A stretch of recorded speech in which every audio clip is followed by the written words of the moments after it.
Well, good morning, sports fans, and welcome to World Polo League coverage. This is match number 3 of the Triple Crown of Polo, the final tournament in the World Polo League season for this winter. My name is Gus Whitelaw. I'll be your host today. I'm going to be joined here in a couple minutes shortly. I see the commissioner walking in now. I'll be joined by Dale Smickless, the commissioner of the World Polo League. You can see this match here off and working. Mandarina, the team formerly known as FlexJet, taking on Audi, their finalists from the previous tournament here. Mandarina in the white jerseys, Audi in red. That was Spinacci there with a shot downfield. It's picked up here by Pablo McDonough for the Audi squad. He hits hard downfield and sends Campson galloping after that ball. He makes contact there. Alfredo Bagatti moves in to put some defensive pressure on Campson there, moves in for the near side shot, and we have our first whistle of the match here. Walking in and putting his headset on is the commissioner of the World Polo League here, Dale Smickless, joining me in the mothership here. This is our second, I guess, formal broadcast in our new production booth here. Dale, good morning and welcome. Thanks for joining me. Good morning, Gus Whitelaw. Great to be here. What a setup you got. This is what do you think? This is the way it's supposed to be. It's fantastic. Well, this is the way it is from now on. That's so fantastic. I'm glad that you like it. Happy to have you in here. We see our first stoppage in play here, and Mark Ganzi is going to shoot and score here for Audi. First point goes on to the board here. Mark playing a horse, I think trying horses here in Chucker number 1. And they draw, Campson draws that foul there off Alfredo Bagatti. Deep in Mandarina territory there. There wasn't a lot of options left for Alfredo, so the one that he chose left FlexJet with, or excuse me, left Audi with an opportunity from the line.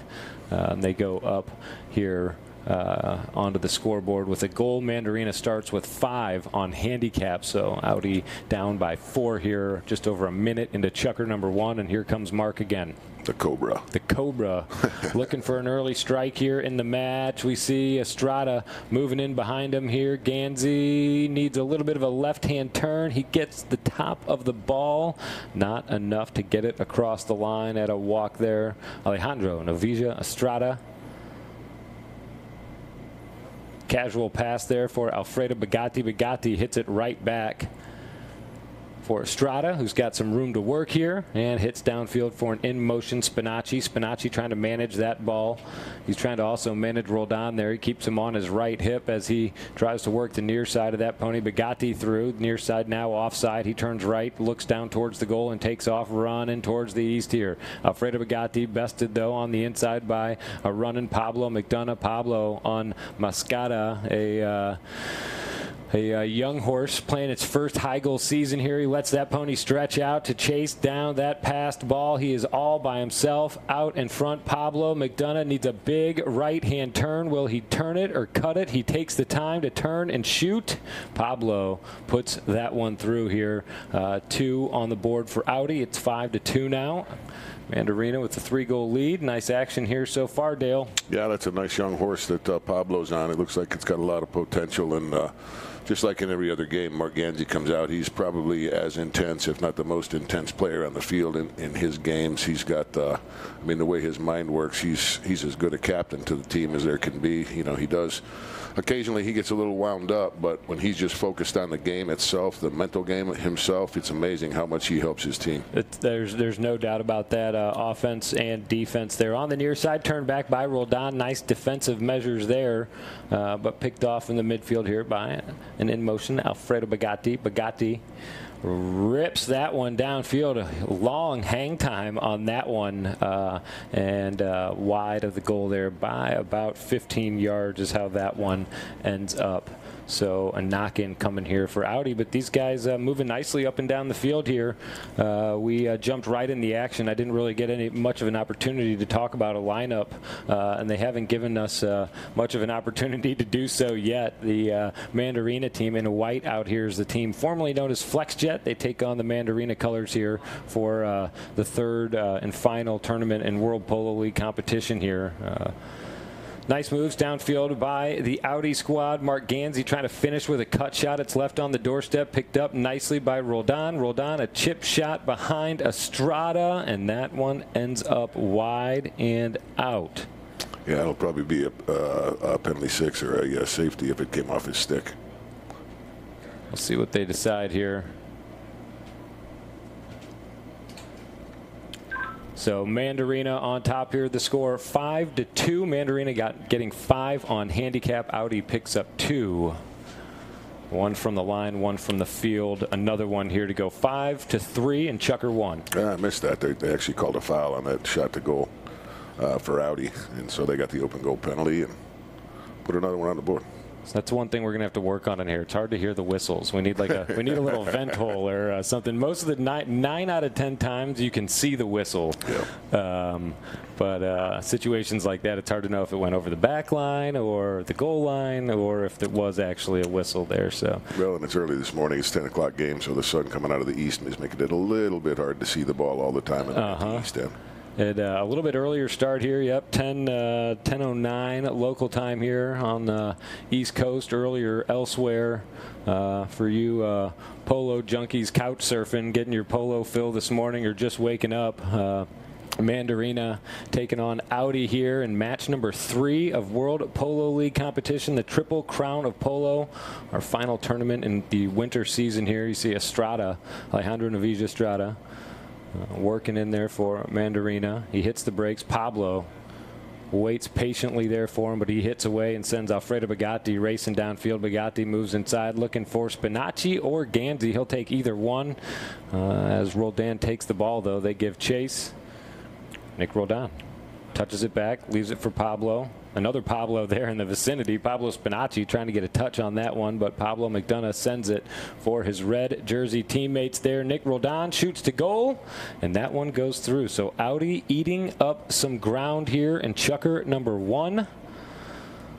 Nick's had some great games so far this year. He's really well mounted, and you can sure tell that having played down in Argentina in the highest level of polo in the world, it really does. It simulates your anticipation, and it really gets you focused on playing a faster level of game. And you can see, I think he's had a good season this year. Oh, no doubt about it. I mean, from England to Argentina to Wellington, the man's been on a roll. I mean, yes, and as you said, it really has been shown. You're here in Campson, been just outstanding for this Audi squad. And complement Pablo very nicely. Yes, they do. They really do. Chris and Nick have played a lot of polo together, and of course Pablo, he's one of the greatest number 3s in the world, if not. And he's not finding it hard to play with those guys. You know, they have some good games, they have some great games, and then they've got some games that they get a little frustrated and they have a little trouble finding their game early. But they know each other, and they when they stay focused on helping each other and paying attention to each other, they're a very difficult team to beat. Yep, it seems like the times when the games where they haven't had as much success as they'd like, there's a lot of that comes down to focus and that the mental staying on the rails. Yeah, well, it's one of the hardest things to do playing polo because there's so much pressure, is to keep your mind focused, not get caught up in what's not going right or what you think is going wrong, but to stay together, stay focused on teamwork and doing what you can do to make everything happen. And boy, when they do, they're arguably as good a team as there is in the league. The 30-second warning horn has gone here with the final moments of Chucker number 1. Roldan skates into the sideboards there for Audi. Audi still knocking on the door here. They want to keep this one in play. Look at that. Roldan, I mean, he just rockets a ball there. Maybe a warning shot across the bow as that one ends up in the FlexJet tent over there. A warning shot of what's to come here. Audi comes back. 4 goals here. They were down 5-0 on handicap at the start of Chucker number 1. They eat up some serious ground. They hold Mandarina off. And just like that, we're through the first. So 5-4 here at the end of Chucker number 1. We'll be right back for the start of Chucker number 2.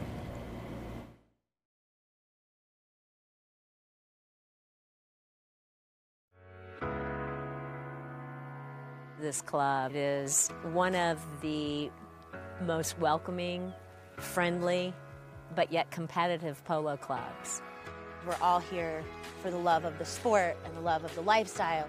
This is the most fun you can have on a horse. We have several different levels. We play -2 to 20 goals. So if you don't have your own horse, we have club horses that you can use. The fields here are incredible. We've got 3 great grass facilities, and in the fall and the spring we can play arena. We do a bunch of events during the summer, and our idea behind that is to promote polo, is to, again, bring polo to the masses. And this past year, we hosted the Rocky Mountain Polo Festival. Every single person that I've seen at practice, in tournament, is just having a great time. It's a great group of people. Everybody and anybody is welcome at the Denver Polo Club. Talking about the game, to stay focused on the game and not get caught up in other things. So we're back here. We take a live look at the field. My name is Gus Whitelaw. I'm sitting with the commissioner of the World Polo League, Mr. Dale Smiklis, a former professional polo player. 8 goals, is that right? Yes, sir. Yep. Played around the world on some fantastic teams. Knows the sport in and out, has lived it for most of his life. I got to tell you, Dale, when I heard that you were going to be the commissioner for this league, I thought to myself, wow, you couldn't actually have picked a better person to take the helm that knows the game and knows where it needs to go, has a great vision, you know, and it's been great to see what the league, and the league have put together here for the inaugural season of World Polo League play. It's been a lot of fun. There's been obviously a lot of challenges, and you know, at the beginning of the season we just talked and we put everything together as much as we could, but at some point in time you got to flip the switch and see what you got, and obviously we'll see some flaws, and but we'll see some fantastic polo, which I have seen some of the best polo that I've seen in the last decade at least. And one of the reasons I wanted to be involved is 26-goal polo made such a difference in my polo career, and it was something I aspired to play. And when they asked me to be a part of maintaining that level in the United States, I was very excited to make myself part of it and to try to help get it put together. And as you said, it's the inaugural season, so there's improvements that can be made, but it looks like we've already got increased participation for next year, which is very positive. That says a lot to me as the commissioner, that we must be doing something right, because some of the participants that played in one tournament or two have committed to come back again next year. So I'd like to think that we may have as many as 10 teams next year at this point, and that's a good sign. The proof's in the pudding, as they say, right? Yep. You know, and there's a little bit of that. I think that, you know, and just from what I've gathered, there's been a little bit of that if you build it, they will come kind of mentality that's worked. I mean, that it's, you know, look, we're serious. These games, you know, the way that the games are, you know, intended to move on, the way that, you know, as Mark was telling me one day, that it's an international rule book that's played with, and you know, the whole point is to manage safety there. Look at that. I mean, Alejandro Novilla Estrada out here meaning business in the early moments of Chucker. #1 Estrada on Miniatura. Beautiful gray pony there. He takes commanding charge right there, or actually a little bit before that play, even closer to midfield, about 100 yards out from the goal, beats a couple of the defenders, all that he had to, and crushed that one between the pipes there, and that puts the first point on the board scored in the game here. They got 5 on handicap. That's the first from the field. They go up by 2 goals on Audi here, and I think that was a great way for them to start Chucker #2, and probably they're hoping that will stop a little bit of the momentum. Yep. But as I say that, Pablo is beating feet through the pack there. He sends the pass out in front for Roldan. Nick Roldan puts it right on through. I mean, so that'll also put my foot right in my mouth there on that one. Well, but you're right. You know, the Mandarina came out here and they knew they were up, but they also didn't realize, they may not have realized how quick Audi was going to come out and capitalize on their teamwork and their play. They came out very focused and ready. And so while those 4 goals hurt in the first Chucker, you can certainly tell that Mandarina hasn't lost focus on what they're trying to hold on to at all. Yep, and that was, I mean, that's a lot to hold. You know, trying to hold on to that play, trying to hold on to Pablo there. I mean, Pablo McDonough on Arenita Rodizio, a horse with a great story there. Pablo taking that pass and coverage there and hitting it to roll down on a pony named Tres Jotas, who comes up with the horsepower to keep him out in front by just enough to make the tap on that ball that ended up as a goal. Now we see a little bit of a melee play there right in front of the mothership here, just east of midfield, and this one looks like it's going to go to the midfield line. Yeah. Watch the replay. There were some unexecuted shots, and so the line changed direction a couple of different times, and Pablo just got caught coming in, and he wasn't really on the line, and Alejandro had more of the right away, or more of the right to the ball than Pablo, but a quick whistle and a foul shot, and it's sorted out, get lined back out. And off and running. Yeah, so we see Estrada here. It's tough. Those plays, it's interesting. It would be interesting to understand the percentages in those plays on, you know, how many times the line changes and what the percentage is of going, you know, of playing for the foul versus playing the ball. You know, which guy ends up getting it, because it's moving so fast there. He ended up getting it on that one, that's for sure. But with the way these guys use the speed and can visualize these plays 3 plays ahead of time. Well, I mean, the horsepower is just incredible. I mean, the change of direction you see in polo today, especially at this level, is these horses are such incredible athletes. As far as I'm concerned, it's the most magnificent horse sport in the world, especially at this level. And that's a big part of my pleasure watching this level of polo is the caliber of the horse flesh. It's just astonishing how great they are. Yeah, there's no doubt about that. The way, I mean, and talk about, you know, I mean, we've got an international field of players, and we have an international field of horses. I mean, this horse that Pablo's on, Rodizio, there is a horse that in Dubai 2 years ago developed an infection and was so sick they weren't sure if the horse was going to make it, and battles back to you know, full strength. Look at that, Melissa Ganzi battling along the back line there and getting a goal for her Mandarina team. She's really, I'll tell you what, Melissa carries the ball very, very well. She's got a great eye. Keep in mind, she's played in this level of polo for several years now, and she really does have a great eye for the ball, and she's got a really good swing. She's got the right kind of horses for herself. They're steady. They don't fight her. She doesn't have to fight them, and she's a nice player. She really is a nice player. She really enjoys the game. It's a pleasure to sit with her and talk to her about polo, about the World Polo League. She's as enthusiastic as anybody is about it. And that pony that she's on there, Leona, helping guide her to that goal on the west side of this Jan Pamela field number 3 here, one of the fields in rotation here in World Polo League play. We see Alfredo Bugatti sending for Pablo Spinacci, a pair of Pablos in the vicinity there. Spinacci hits it home. Nice work there. Mandarina finding their stride maybe here in chukker number 2, 3:14 left, and they take a 3-goal lead on the scoreboard here. It's 8-5 here in chukker number 2. Great job by Mandarina to come back in the second chukker and narrow that what Audi gained in the first chukker. There, you can obviously tell they're nowhere near defeated yet. No, they're starting to, I think, try and find points to contain Audi. And trying to adapt a little bit to what they're doing, and then find their own holes to make progress there, and kind of hopefully protect that 5-goal lead that they started with. Yeah.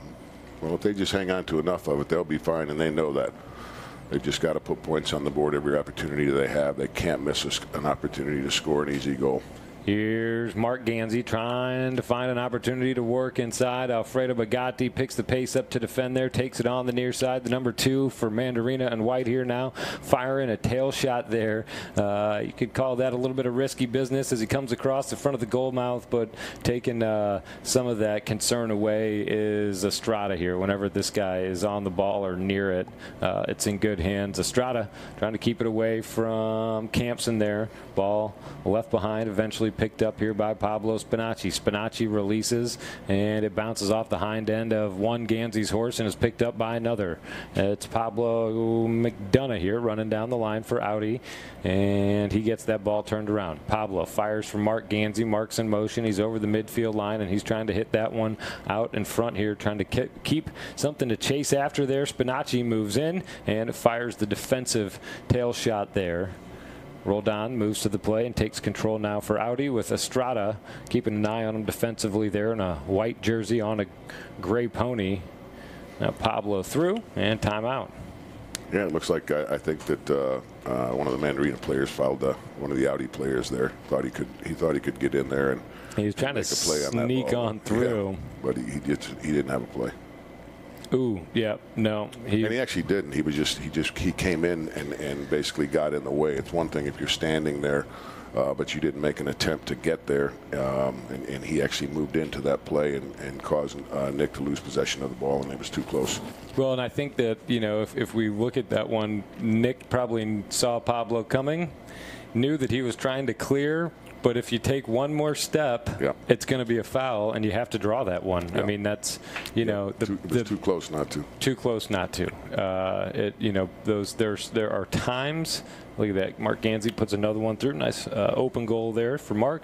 There are times where in polo when you have no other option but to go in one way, and that way is going to be a foul no matter what.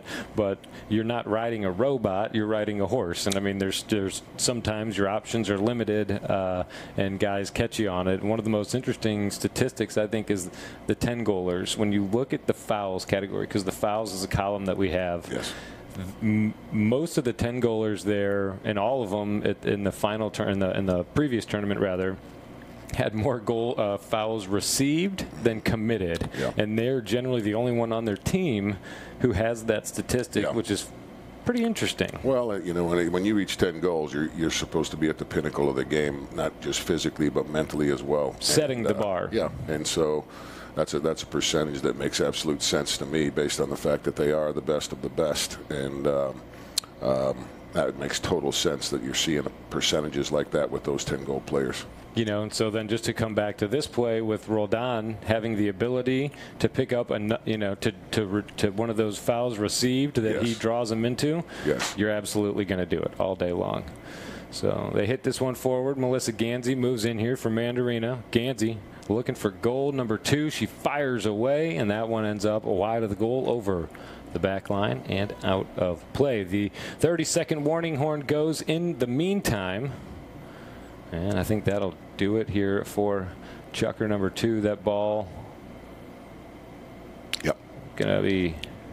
Yeah, he brings it in, I think, but that's it. I don't know. Maybe he's just sticking ball. And either way, Chucker number 2 is all said and done. 8-6 the score here in Wellington. Mandarina with a 2-goal lead over Audi. You are tuned in to some Sunday morning polo. This is Chucker TV and the Polo Channel's live coverage of the World Polo League and the Triple Crown of Polo. We'll go to commercial break and be right back for Chucker number 3.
We take a live look back here at the guys calling the shots here that are mounted officials.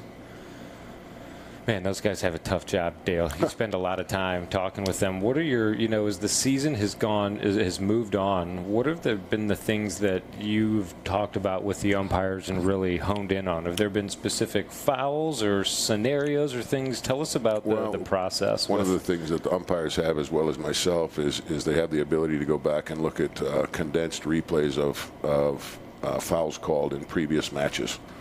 And so they sit together, and sometimes it's with me, and sometimes it's by themselves, and sometimes it's just with a group of them. But they actually criticize themselves based on the information that they get from getting the angle from a drone. And the nice thing is that I remind them of this all the time, and the players have too. The drone angle is fantastic, but when you're on the field umpiring, you're almost the same as a player. You're making instant decisions based on what you think you saw, and you can't hesitate.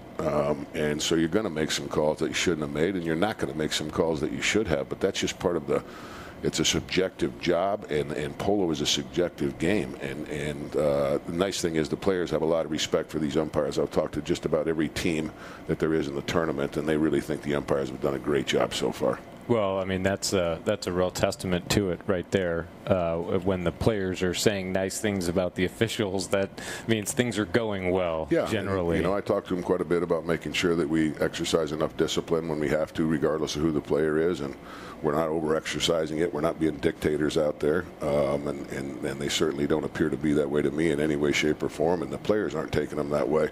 It's just that, tempers can flare and things can happen, and sometimes it's hard to get a hold of. And so all we've talked about with consistency is making sure that if something starts to get out of hand, that we try to stop it before it actually does. And in general, I think they've done an exceptional job at that. And that could be anything from a certain type of foul, is that right? Well, the technicals, one of the things we talked about early in the season was making all the technicals penalty threes no matter what.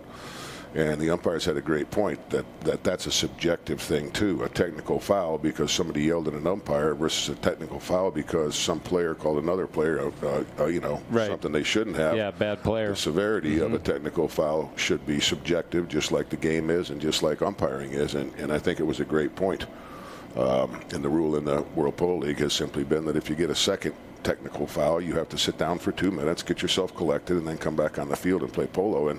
And fortunately, at this point in time, we haven't had to exercise that, and that's partially because of the players' discipline and partially because the technical foul works. Right. Yeah. Well, that's all great. Speaking of great, in the meantime, we saw 2 great goals there. One from Melissa Ganzi, and then, just a powerhouse goal from Pablo McDonough running out of the throw-in there. Bugatti trying to replicate what Pablo just did there, but Pablo gets them all tied up there on the boards. Estrada comes through, though. He'll take a chance at it. Mark Ganzi engages here defensively for Audi. Estrada hits the brakes here. He's going to try a different plan there. In the meantime, the ball's left behind, or maybe that was part of the plan. Either way, Bugatti in to take control here for Mandarina. Alfredo Bugatti's working away from his goal at this point. Now he moves cross field here, hoping for a better opportunity at a pass or a shot. He sends the ball downfield. Melissa Ganzi has a deep neck shot ahead of her. If she's going to get a high flag, that one wide, though, of the goal. Over the back line, out of play. Man, I think that's probably only the first shot she's missed today, with 3 goals or better. For Melissa, she's doing well here in this first half of play. 4:51 to go, and Chukker, number 3, Mandarina, maintaining a 2-goal lead over Audi. Again, Audi were the finalists in the previous tournament against SD Farms. Was that a tough team to contend with? Oh, that's for sure. From start to finish there. Torres, Terera, and Cambiaso matched with Sayu Dantada, who was just, he was everything he needed to be for that team on any given day. And some days it was an attacker, and some days it was a defender. Well, he plays polo that way. He reads relatively quickly what does it look like his best attribute to the team is going to be. And if it's more defense than offense, he's more than capable and willing. And if it's more offense than defense, then he's as aggressive as anybody on the field is about it, being where he should be and taking that ball down the field and trying to score. you know, I don't want to put words in Pablo's mouth, but I don't think that he, you know, I don't think that he was having fun with Sayu Dantada in that final. I mean, Sayu was on him so tightly and trying to cause so many problems for the 10-goaler for the Audi squad. Oh, he's so disciplined, and I mean, if his job, if he played with Adolfo, it's the first time he's ever played with Adolfo Cambiaso, and if Adolfo tells you at the beginning of the game, here's your job and here's how to execute it, I can tell you nobody listens more and is more focused on doing it the way that he needs it done than Sayu is, no doubt. Yeah, I mean, they clicked well, and that was evident. Here's Bugatti and Estrada. Time is out, though, on a whistle with 3:18. Yeah, I think Nick got fouled there. It was a close call, but I think he got fouled there. Looks like that's the way the umpires are going to call it. It was a big run downfield by Audi. I mean, those guys were flying. We got to look right over their shoulder there as they were galloping on down the way. Ends up in a tweeter here, I think, for the guys in red. We'll see where they place this ball now. I think it's going to be from the spot. From the spot. They'll take it. So on these penalty twos, for our viewers at home that aren't familiar, on a penalty two here, the team has the option of taking it from the point where the infraction occurred or from the line. The line is 30 yards out. The line makes it, you know, a straight shot on goal. Sometimes, depending on where that infraction occurs, you will have an angle. That was obviously an angled shot, but enough of a window there that they took it from the spot. But anyway, shooters get the option on those penalty twos. Yeah, usually they do, yeah. And 9 times out of 10, they'll take it closer to the goal. And sometimes because it's off to one side or another, their focus on accuracy has to increase. But the shorter distance you have to get the goal between the posts, most players agree you take the shortest distance. Ball back in play at midfield. Campson reaches up, reaches down, and off and running he goes. Trying to leave Estrada in his dust there. Ganzi comes galloping through. Spinacci coming in, putting some pressure on the line there, but Campson fires anyway. Back shot turned away there from the defender. That was Alfredo Bugatti. And now Pablo McDonough for Audi. Pablo for Nick Roldan. Roldan trying to crush that one. A neck shot there. He wraps that mallet around the back of his neck there, but not able to hit that ball or grab control. It was taken away there by Mandarina. Pass sent for Spinacci, backed by Pablo. Running through the midfield are Campson and Ganzi. Campson's on it first under the pony of Ganzi. Chris Campson moving inside. He and Ganzi have gotten balled up on a couple attack attempts there. Look at that beautiful delivery by Chris Campson, looking for Mark Ganzi out in front. Alfredo Bugatti with the back shot, and I mean, there's the time is out there. The whistle is sounded, but Pablo leaves that one inches. Yeah, when you see the replay here, you can see that that was the foul. Yeah. Yeah. And it looked like a good call.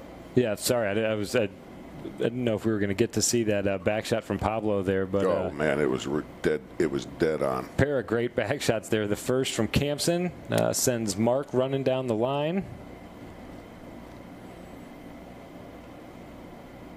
and Alfredo Bugatti moving in there. I think it was Bugatti. Either way, that Mandarina player moved in front of the Audi player. Again, one of those situations where, see, we watch the replay here. Campson, beautiful delivery there. And you can see Mark was on the line. Perfectly on the line. Just the white player just didn't have enough room to get in there and make that play. And goal there for that penalty. And for the penalty shot there for Mark Ganzi. Picks up a third penalty shot there from the line. He and Campson had been trying to figure that out, you know, the goal out. They were both been on attack here, but they had gotten a little balled up, and finally, with an opportunity to find a little distance between the two of them, and an opportunity there, Campson with a great shot that eventually ends in a goal, turns into a penalty, and then gets across the goal line. On the restart, here's Mandarina. Alfredo Bugatti. Picked off by Campson in motion. A pair of gray ponies going to duke it out here. Bugatti A sweeping tail shot there, picked up by Estrada. One-time neck shot, trying to deliver to Spinacci, but Spinacci's line taken away there by Nick Roldan. He hammers a back shot to try and put Pablo in motion. Pablo turned back by Bugatti. Campson crushes to goal and finds it. Great neck shot. Wowzers, how about that? That'll do it for Chucker number 3. What a way to end the first half. No doubt. Watch the replay. Campson.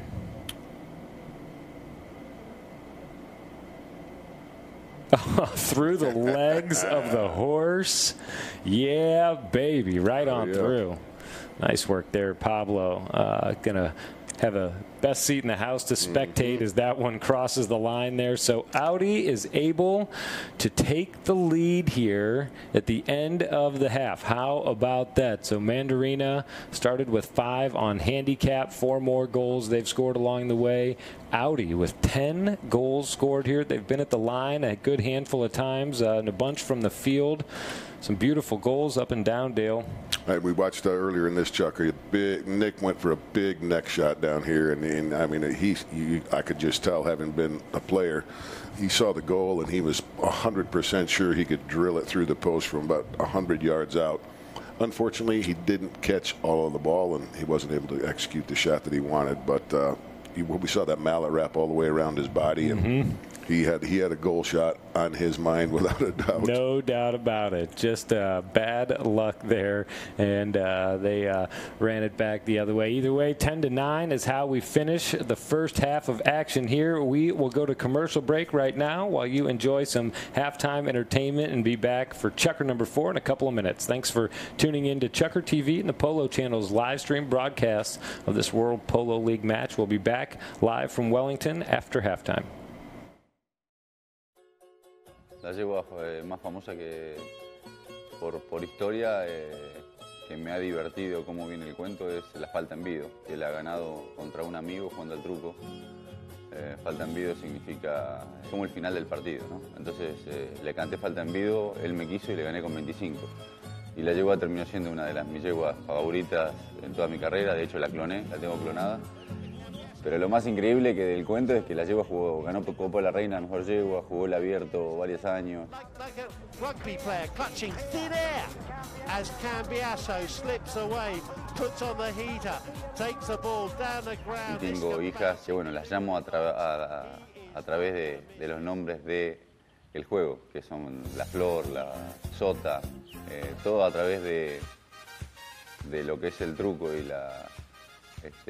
el juego se llaman los hijos, así que y la verdad que tengo muchas hijas jugando acá. Una está jugando Rob y otra estoy jugando yo. So I've been playing floor now, and it's incredible.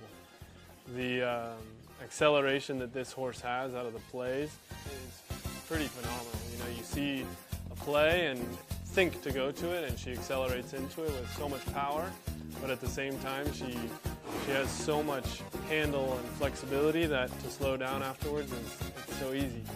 And you know, I never rode Falta en Vido, but I can imagine that she has a lot of the same attributes that her mother did. I played Sota the first time in 2012, and she was 7 years old. There was a year that she came from Argentina, and after that I played her again in 2015 and 2016. And probably in 16 was one of my best mares. Adolfo's gonna play her this year in the World Polo League season. Has a lot of power, you know, good mouth, is good acceleration and very good endurance. You know, they will play 2 chuckers quite well, and that I think is why they are so good.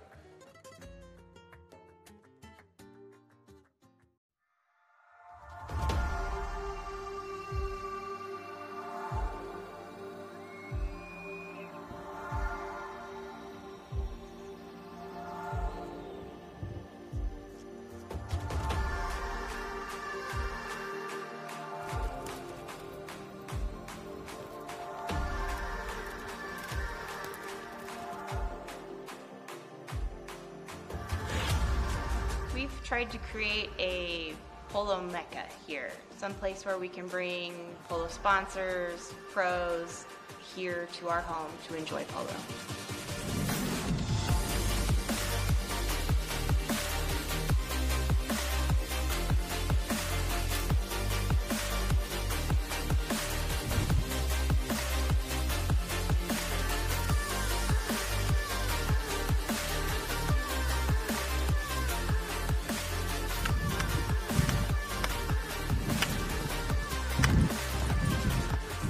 Hi, I'm Jenny Latrell Bernardani. We're here at my farm at Success Ranch in Declo, Idaho. So we start with the fields in 2014. There is 3 fields, 2 full-size fields with boards, and the third one we had for sticking ball and playing practices. They are just 4-year-old fields, but they play like 20-year-old fields.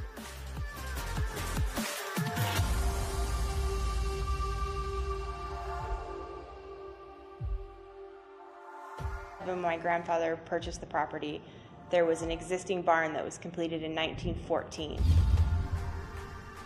We decided that the best thing to do with it would be to restore it and create a living space for all of our guests. 3 levels. The Success Ranch is a fully working agricultural farm. We have 7 barns that offer stabling for 140 horses.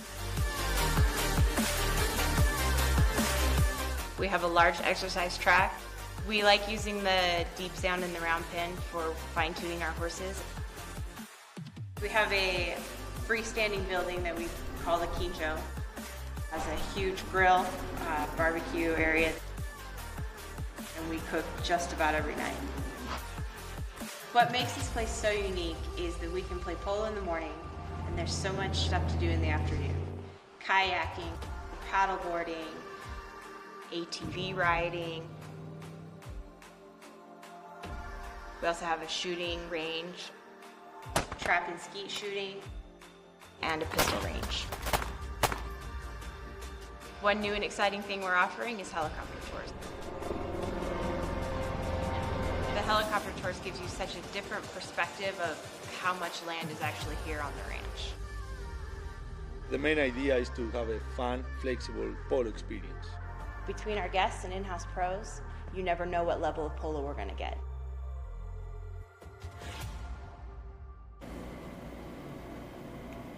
Well, that was about as efficient of a halftime as there could possibly be. We're not even going to get into highlights here. We're going to get right back to the action here. Audi with a 1-goal lead here. They were able to go up by 1 on a fantastic goal at the end of Chucker. Number 3 there, Chris Campson, was able to put that ball ever so delicately between the front legs of his pony and then, more importantly, between the goalposts. Really a great shot. What an incredible camera angle to watch that shot. Here's Roldan. Now Bugatti. As they move away from us here, Alfredo Bugatti being chased by Mark Ganzi. Ganzi on his left-hand side on the port side of that ship. Alfredo Bugatti hoping for a whistle at the boards, and I think no, it's Estrada. They move on. Bugatti and Ganzi clear out of the way. Estrada hits downfield for Pablo Spinacci. Spinacci has Roldan on one side, McDonough on the other. The prudent thing is to shoot to goal. Wide across the front of the goal mouth it goes. Not quite through there, and Pablo plays a little cleanup. Yeah. Ganzi leaves for Roldan. Nick trying to get back to him there. Estrada bounces that ball off his mallet there, and his La Aguada teammate from Argentina comes in behind him there. Alfredo Bugatti and takes control. Campson here. Chris Campson working in for Audi. Look at that. I mean, in double coverage there. He drops it back for Roldan, but the whistle has sounded. Let's see what the call is here. Watch the replay. Campson moves inside. Yeah, it's just working too much of him there. There's a lot of Campson there, but you can't work that much of them. I don't know if they're going to call 2-on-1 or some sort of line violation there, but I think that you'd be clear on either of those, or maybe not. I guess it's coming the other way, huh? Yep. I'm not sure what happened there. I really, believe it or not, I didn't think that the white team was guilty because one guy had physical contact with him and the other guy was just trying to stick check him. That's what I thought. So I'm not really sure why it ended up being a foul on Audi, but I really didn't think it was a foul on FlexJet. Well, there's something. Yeah, I think we're missing something, and maybe it's just a point of view there. Melissa Ganzi working away. She's had a couple of beautiful goals here in the first half of this match. Looking for her first in the second half with her husband trailing behind there. That one gets across the line, and we're back to even, Dale. You know, Melissa, she really is a good number one. She stays way out there, and she's got players with her consistently who can really, really, really hit a long ball. And we've talked about it all season. If she's sitting that way enough or far enough out in front and you get her the ball, the chances of her scoring are a heck of a lot more than her not. And one of the other things she's really good at is she either makes it or shoots it over the back line.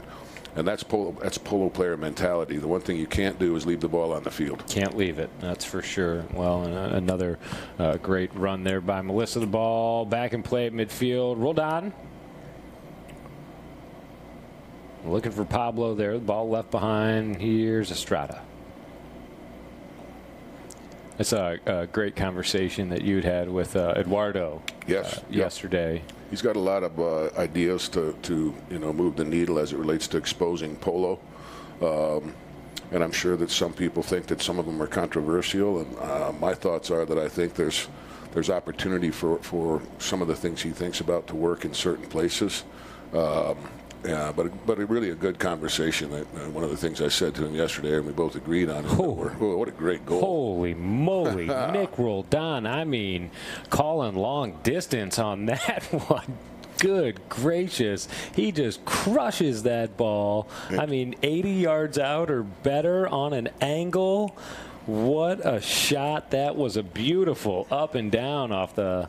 I've known Nick since he was a little kid when I was in the peak of my career at 8 goals. And I played up at the East Coast Open up in Boston. And that kid used to be sticking balling all day, every day. And he was little.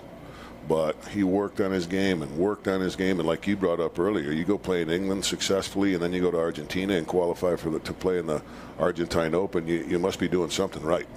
And he does a lot of things right, that is for sure. I mean, the way he hits that ball is so unique. The motion and the swing that he has, and the way he elevates his body and lifts up. He gets his whole upper body into every shot he takes, literally when he's hitting away. And that's a lot of the great polo players. In order to be great, you do have to engage your body, not just your arm and the mallet itself. And I mean, it seems like a lot of times he finishes standing up. I mean, he lifts so much, and if you try and replicate it, the only way to do so, I think, is to get really lucky with your timing, because that's what it really comes down to. No question. To be able to do that, and he's got it down. The way his timing is with the shoulder, wrist, mallet, head alignment. Well, that's the momentum following through that literally lifts almost his entire body. Yeah, looks like the white man crossed Mark Ganzi there without a doubt. So they call that turning down there? Yeah, well, I think it's crossing, because the line, Mark was dead on the line, and the white player was off to the left of it. And when he tried to reach back for the ball, his pony turned sideways a little bit, and so as he made contact with the ball, he did cross the line, and Mark was right there. So way to draw one in there for the number 1 for Audi. Looks like a penalty 3. With the officials here, tell us where these guys came from. Well, they all came from Argentina. I was given a list of 10 umpires from 3 different countries at the end of last season, and I spent the early summer contacting all of them and telling them what we had going here and trying to get people involved. And some people were already committed in their various countries and various associations, and they couldn't change. They didn't want to change those commitments. They were being loyal, and I respect that. The Argentine umpires believe so much in the 26 goal level of polo. And this country is the only country in the world that represents that outside of Argentina, and they believe in it. They're like me. They believe in this level of polo. They believe it's good for the sport. I think we've had 5 or 6 American players on the 8 different teams, and so there are Americans involved, and they've earned a right to play in it. It wasn't just given, which is what for my career, no one gave me a chance because I was a certain nationality. I just had to get good enough to get asked to play. Mm-hmm. And the same things happened with the American guys that we have playing in the World Polo League. They got good enough that they got asked to play, and God, they're shining. There's so many of them. Jesse Bray, my hat's off to him. That kid he's just playing better and better and better and better, and he's another guy that just lives in the barn. Yeah. He said it in an interview, I think, with the World Polo League, that he said, some players go to the gym, and he said, I go to the barn. Yep. Yeah, and exactly. I did the same thing when I was young. I spent all my time at the barn. I wanted to get to know my horses, improve my horses, work on myself, and you can sure see that these young guys are focused on doing that.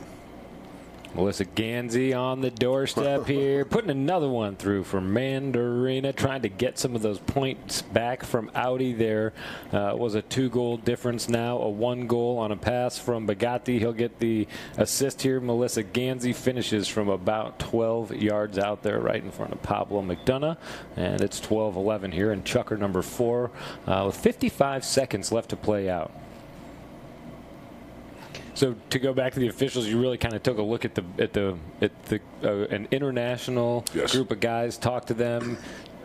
Like I said, some guys were committed, some weren't, but you made your decision. Some umpires that were on that list were committed. The English umpires were committed, and you know, obviously this being the first year of the World Polo League, I'm sure that they wanted. Some of them thought, let's wait and see how it goes, and I don't blame them for that. The Argentine umpires were all willing to take the risk, if you will, not knowing exactly what they were in for, but they knew what level of polo it was going to be, and they had an idea who the players involved were going to be, and they believed in the concept, and they were willing to come. But initially we shot for a more diverse group.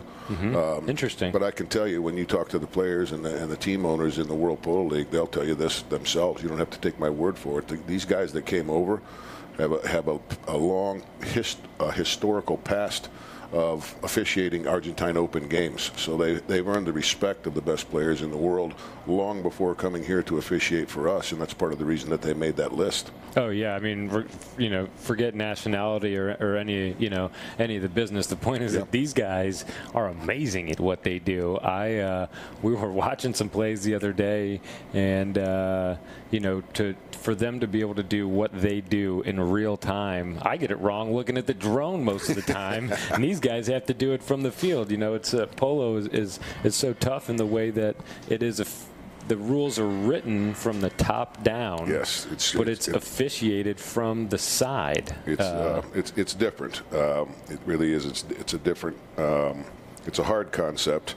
But one of the things we agreed on coming in here into the league was we didn't want to create new rules. We just wanted to really scrutinize the rules that were out there in the 3 different big polo playing countries and decide which ones we weren't going to use. And then all of that was based on speeding up the game, making it easier to understand for not only the spectators, but for the players and the umpires. The concept made it so much easier to understand. We're not going to blow the whistle every time there's a sentence in one of the association books says this is a foul. It's going to be based on danger. It's going to be based on speed. It's going to be based on the window, whether it's expanding, staying the same, or closing between 2 players going to the same ball at different angles. And I'm very proud of the fact that in general our games are taking an hour and a half or less.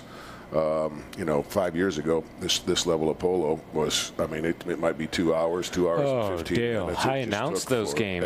I mean, we would sit there and you start looking, counting, you know, 25, 30 fouls in a game.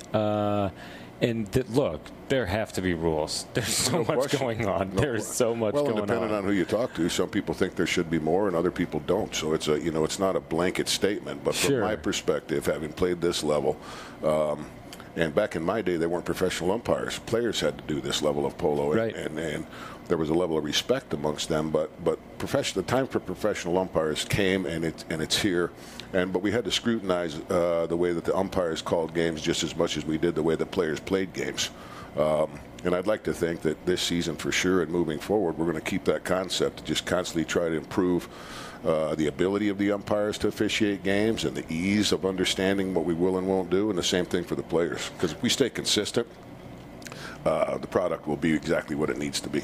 There's so much to be said for that, because it's not only the umpires, but when the players grasp the way the umpires are calling it, they play better. Yes. The play is faster. They know, okay, look, shoot, when I end up in that situation where I'm fouling, we see the start here of Chukker number 5. Big ball. Yeah, big ball off the mallet of Estrada. 12-11 on the scoreboard here. Spinacci looking to even the score. but wide it goes. But when the players, to continue that thought there for a second, when the players understand that when one guy fouls, the next guy or that guy has to give the opportunity to the guy who is being fouled there. When they realize that and can keep playing, yes, man, that it seems like is really some of the secret sauce to the expeditious manner of these games. Well, and yeah, we see in a lot of games, because they know we're not going to overregulate, that they push the limit and they think, well, these guys aren't going to call a lot of fouls, and even though I know I'm creating one here, I'm not I'm going to go ahead and do it anyway. And those are the times that you see the whistle blow. It's not because of an unexpected thing that the player doesn't understand what the rule was or how it's going to be called. They're just pushing the envelope. And having been a player, I was guilty of it. I'm going to try to push it and see what happens. And then if they called a foul on me, I'd be mad and I didn't like it and whatever. But we lined up and played, and that's it. Yeah. And so that being consistent with that thought process is again one of the keys to the success of the league, not just for the umpires but for the players too. Well, and the whistles, it seems like when you understand that fundamentally the whistle sounds when there's danger. Yes. And that's the only time. It's not because of, it really is a dangerous, the only non-danger situation would maybe be offsides or something like that. I don't know. Well, and we don't call offsides. We've called offsides one time this year in all of our yesterday. games. And that's because we agreed at the beginning of the season we weren't going to call that. You never know which end the player's horse is at. And keeping the horses safe and changing horses when you need to change a horse is crucial. It's a crucial part of the game. The horses are the game. And so, look at that beautiful execution there, that 60. And the only reason that offsides was called in yesterday afternoon's game is that red player that was coming, or the pink player that was coming back on the field, excuse me, he shouldn't have engaged in the offense. Right. He had to pass that up and get in line behind, and he engaged in the offense. And that's okay. Now that is offsides. If you do that either offensively or defensively, and you engage in the plays that's coming to you, then we're going to have to call that. But in general, just because you came on the field in a spot you couldn't, if you don't engage in it at the wrong time, there's no reason to slow the game down and stop the game for that. Yeah, but Dale, that was the fastest way to get there. I know. That's what he thought too. Yes, and, it is. I think that is, there's a lot to be said for that thought process that you started with there about, it's hard to predict where you're going to need to change horses, and you're going to need to grab a horse here, grab a horse there. But that was such a blatant advantage to get a fresh horse and run right back to the attacking play. Yes. No, that's the only reason it was called. If the same play and he didn't engage, there's no reason to blow the whistle. I mean, he wasn't doing anything wrong. When he did something wrong, the mistake he made was engaging in the offense, coming back on the field from the wrong end, and so we had no choice but to call that one. But that's the only one we've called all year. I mean, that's unbelievable. And three formal tournament, or the start of the third, and then with the warm-up tournament before that, that is a lot of polo. I mean, I don't know what the game count is, but we're getting up there at this point in the year. There's no question. I got to believe that by the time the season's over, we're going to be close to 70 tournament polo games in the World Polo League this year. I think that's what it was shaping up to be, like 72 or something like that towards the beginning. Which is a lot of polo. Anyway, look at this. Mark Ganzi racing back here to play a little defense against Melissa. She leaves it behind. Back shot coming from Pablo McDonough to Chris Campson. Chris, the number 4 for the Audi squad, trying to catch Pablo McDonough on the move. We got 2 Pablos and 2 white helmets there. It ended up with the wrong Pablo altogether on that one. Here's Estrada now. One of the players that I don't talk about much, and I don't think it's talked about much, but has absolutely incredible eye for the ball and great ball handling skills is Alfredo Bugatti. Undoubtedly. He really, really does. I mean, great eye for the ball. I'd never seen him play until the 26 goal started here this year, and have been nothing but impressed with. Same for me. Especially in that first tournament when he was playing on Grand Champions with Adolfo. They clicked really well, as everybody that plays with Adolfo generally does.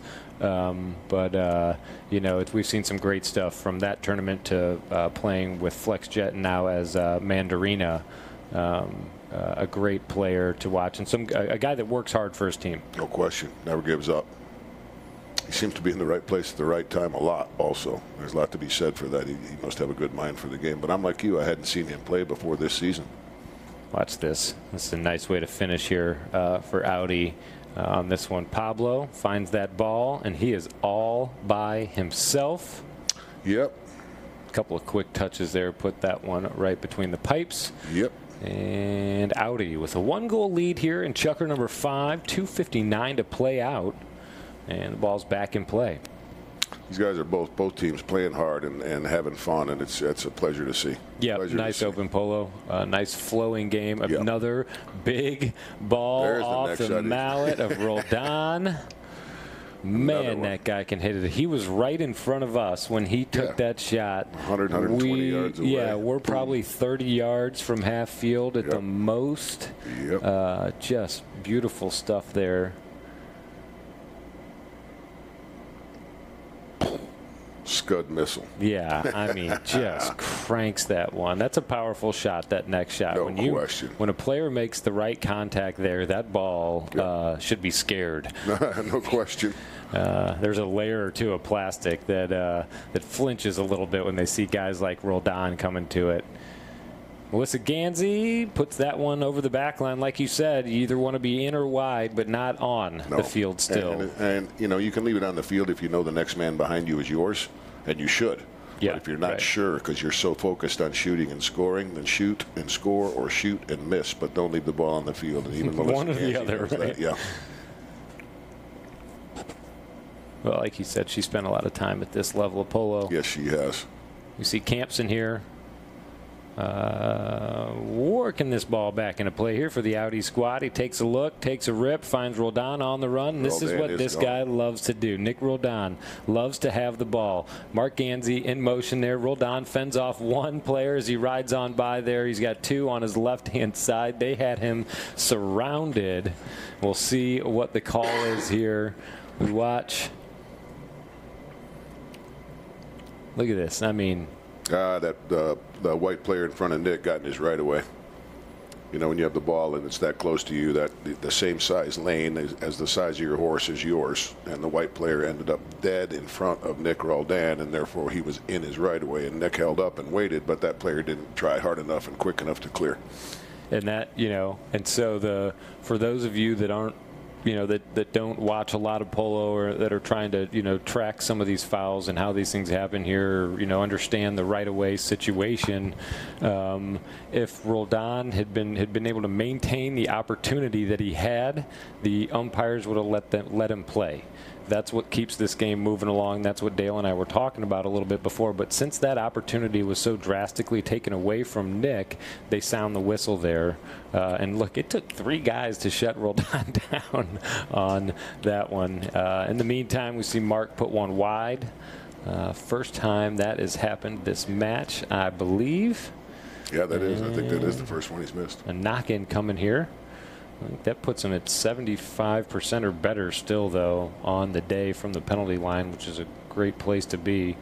And Bugatti off and working here in the final moments of Chukker number 5. Alfredo Bugatti, nice touches there with Roldan all over him. The number 2's dueling there on the drive downfield. Spinacci, I mean, scalds the backside of Roldan as that one comes over his shoulder and leaks out to the right as it touches turf there. And that one's pretty much going to take us out of the Chukker here. We'll see. I guess we still got a little bit of time here. The horn goes now, so we still have 30 seconds left here to see if Audi can put another one on. There should be enough time if they get moving here. They're on top here by 1 goal. It's 13-12. Campson on the knock into the 10-goaler. Pablo McDonough. McDonough advances immediately. Estrada reads nicely, and he's going to take control here for his white jersey Mandarina team. 9 seconds left in Chukker number 5. Audi with a 1-goal lead. We're going to play this one all the way down to the final, to the double horns, or do a whistle, and I think the whistle actually comes first there, but either way, Chukker number 5, we're going to put that one to bed. We're going to take a look at this penalty here. The umpires are going to assess it, and that is how we will start. Chukker number 6 will go away for a quick commercial break and be back for the 6th and final Chukker of match number 3 of the Triple Crown of Polo, part of the World Polo League and the ChukkerTV and Polo channels live coverage here. So we'll be right back with the 6th and final.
We take a high look at the Jan Pam field number 3 here before looking into that Audi tent there. We see the Audi players assembling on the back line in preparation for some sort of penalty shot here. Dale, did you see what happened on that one? Yeah, I think Chris tried to get in there. He thought he was dead in front of the white player, and I think, like I said, I think he thought he had the right to go to the ball and make a play, and it was close. I mean, he was almost enough on the line to do it, but you know, earlier we were talking about a window, and what the umpires have to decide is the player with the ball that has hit the ball, is there enough room between the defender and the player that hit the ball for the defender to go in and make a play on the ball without being perfectly on the line. And it's obviously subjective, but I would anticipate, if I was on the field as an umpire, based on what I saw, that they didn't think that there was enough window there for that red player to reach out and try to make a play on the ball. And Campson's going to say, well, that ball got up to my stirrup. And they're going to say, yeah, it did, because you were slowing down. Right? And he's going to say, well, I don't like the foul anyway. And they're going to say play. Well, that's one of the, we were talking about the umpires. And, you know, it's one of the hardest things to do is to officiate these games, because what's going to happen almost every time is a foul's going to be called. And the player that got called is going to be unhappy. And it's just, regardless. I mean, sometimes you see a player who just knows that, I mean, he has nothing to say, rides over and lines up, but 8 or 9 times out of 10, he's going to have something to say. And it's amazing how, I say thick-skinned, but it isn't. They're professional enough to realize there's going to be tempers, there's going to be attitudes, there's going to be disagreements, but now we line up and play. Yeah. Melissa drilling one there between the posts. Nice work. I mean, she's firing on all 8 here today, that's for sure. And we're back to even here. 13's on the board, and the start of Chucker number 6 here. 15 seconds into the period. A penalty shot conversion there is what kicks us off, and the teams come back to midfield now. Yeah, it's anybody's game right now. Nice even match. Yep. Get things kicked off here. One of 2 matches. We got a doubleheader here today. An early match and then a later match, 10 a.m., which is what you're obviously watching right now, and then a 4 o'clock, which, man, that's shaping up to be a great-looking game. Also, the World Polo League team taking on Grand Champions Casablanca over at Grand Champions this afternoon. If you're in the area, be sure to be field side, or if not, at least be tuned in here on worldpolo.org as the World Polo League team takes the field. That let's see who's on that team. That's Diego Cavanaugh, Guillermo Terera, Augustine Nero, and Poroto Cambiaso. That young man is, I mean, I was even talking with a couple of the high goal players from Argentina yesterday, Eduardo Heggie and Eduardo Novillo, and they're just floored by that young man's riding ability and his hitting ability, and you know, if you were anywhere near the barn on a daily basis, he does nothing but work on his game. Dale, I go in and out of there frequently. Yeah. I mean, 9 out of 10 times that kid's on the 9-bot with a polo mallet in his hand in front of that, you know, that Valiente setup over there in front of field number 3. Yep. Tapping it, moving it. He's on the field. It's really shows. I don't know.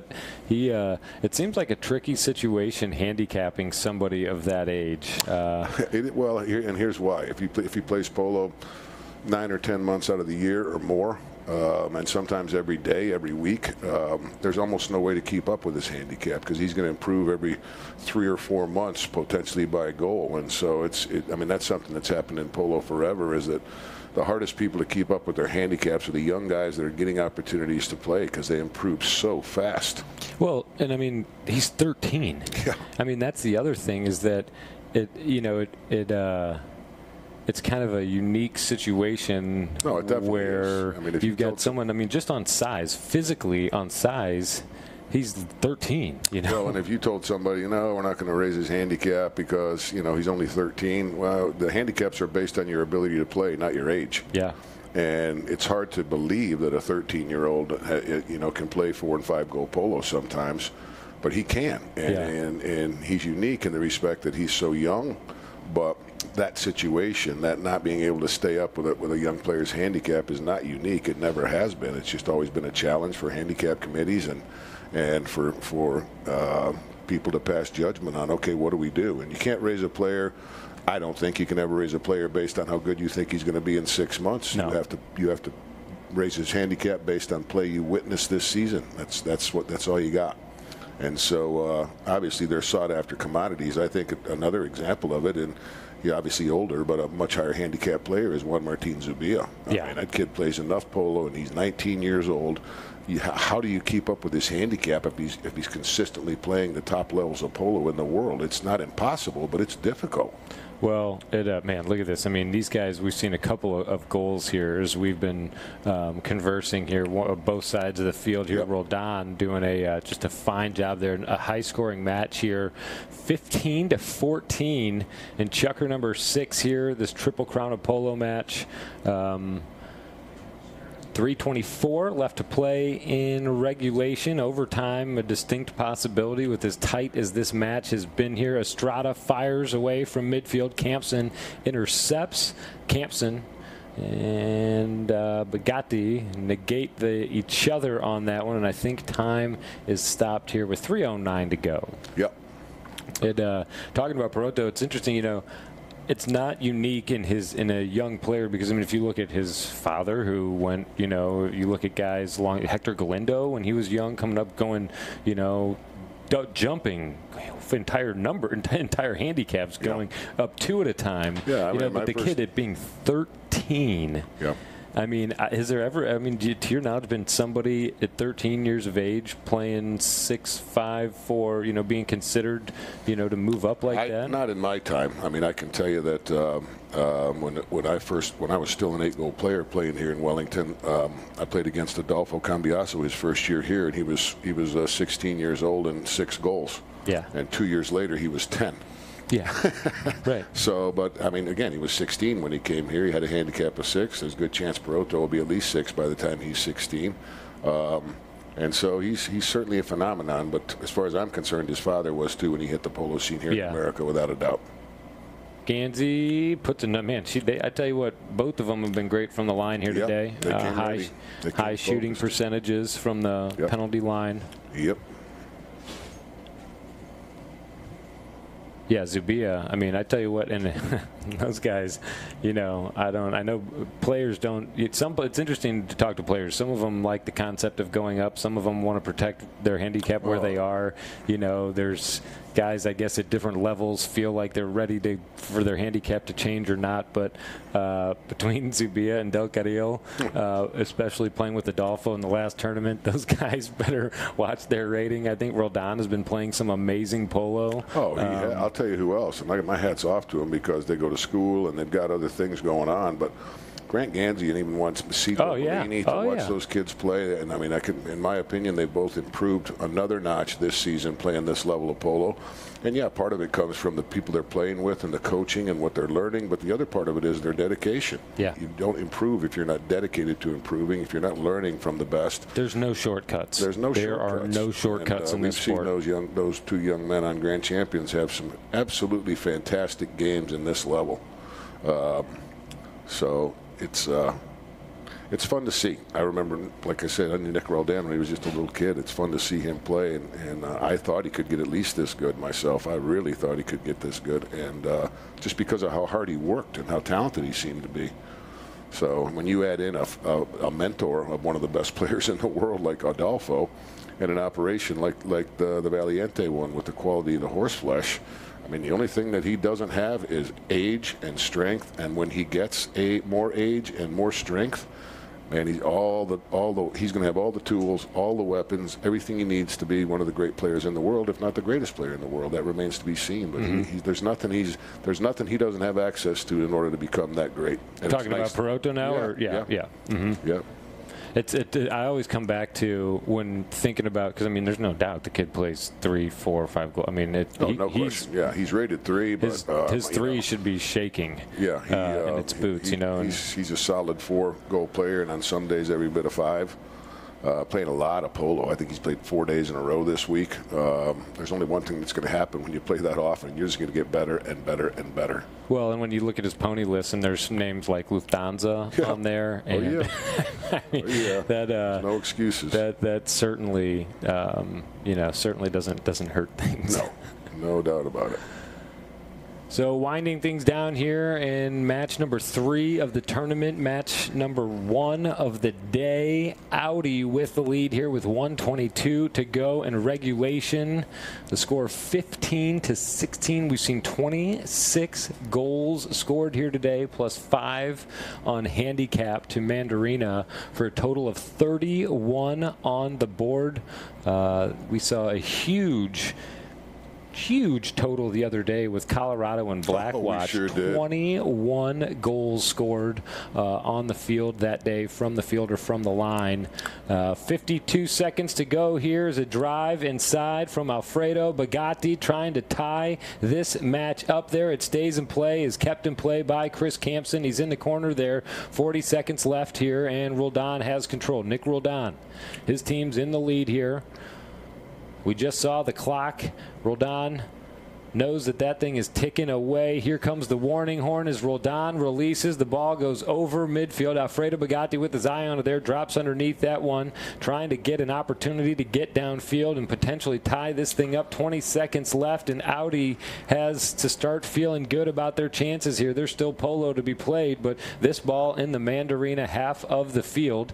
Nostrada, 8 seconds to go on the clock. Audi looking to go 1-0 in Triple Crown of Polo play here. They're moving downfield. Estrada is out of time. The double horn goes. The win here in match number 3 goes to Audi over Mandarina. Final score 15-16. That will do it for our first match of the day. Ladies and gentlemen, please be sure to tune back in to worldpolo.org at 4 p.m. Eastern for our next match of the day. That'll be a fantastic game. A barn burner there. That's World Polo League and Grand Champions. The World Polo League team is Terera, Nero, Diego Cavanaugh, and Poroto Cambiasso. So we'll be able to see. We'll see what he does today. So he plays 3 goals. He plays 4 goals. They're playing a team that won one of these tournaments, so you can't take Grand Champions for granted at all. No way. Not with the other Nero and Andrade and those young guns like we were talking about before. But anyway, more on that at 4 p.m. Be sure to tune back in to worldpolo.org. In the meantime, Dale, my friend, thank you so much for joining me in the mothership here this morning. To our fans, thanks for tuning in. A beautiful view there. Look at that as we ride out a coverage here. Anyway, thanks for tuning in to ChukkerTV and the Polo Channel's live coverage of the World Polo League and the Triple Crown of Polo. We'll be back at 4.